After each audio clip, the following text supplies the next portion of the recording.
Hi, okay, so right now I'm gonna talk about my code and also my approach for this problem, which is my training camp problem that I solved. Okay, so essentially this problem gives you like n and also m. So n is like the number of fruits, and the first integer, which is the b, is the type of fruit and also the score. So this is the type and also the score. And what we want to do is we want to maximize the score so that um, we don't want any of these like same types of fruits to be next to each other. So like for example, let's take this one.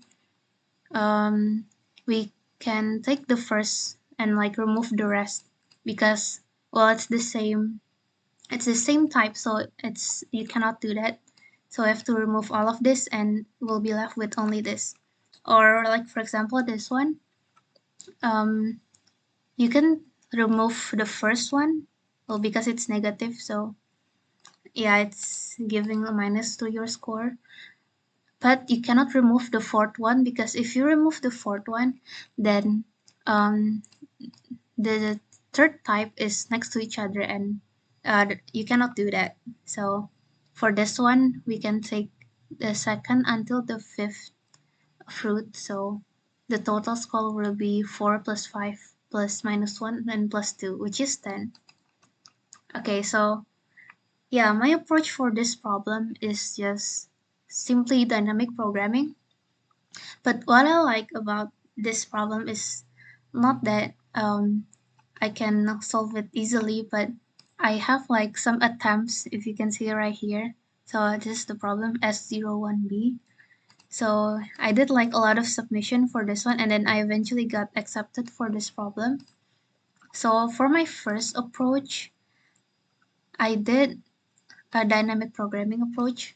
So let's define dp ij to like be the max score that you can get if you're already at the ith fruit, and the last fruit that you didn't remove is j, because we need to keep track on the last one that we already take, like what's the type, so we don't take the same type.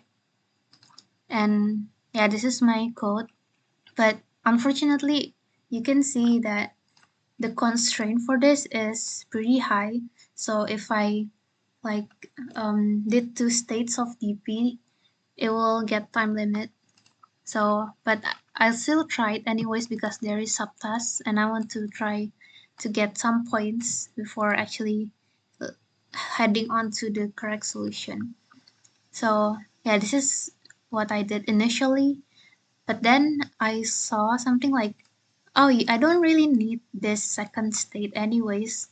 So from there, I kind of like modify the dynamic programming a bit.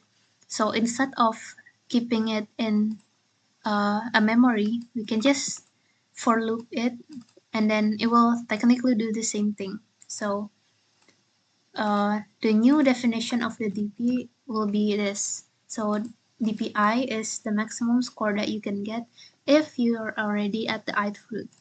It's the same thing, but a different transition, I guess.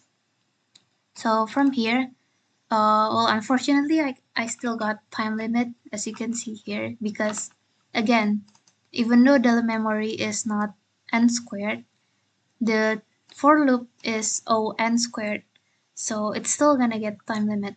But from here, I can see like, oh, you just need the maximum of the DP before.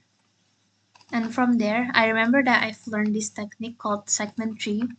So, well, it's just like a data structure that you can use, and it will like query and also update in O n time. So it's more, it's faster. It's way faster than n squared. So for this code, I did it in n log n time. So yeah, this is the update and also the query.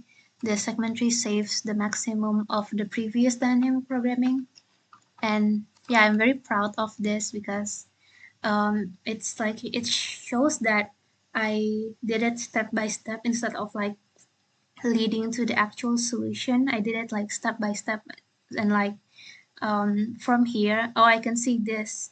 So I got an idea from there. So yeah, thank you.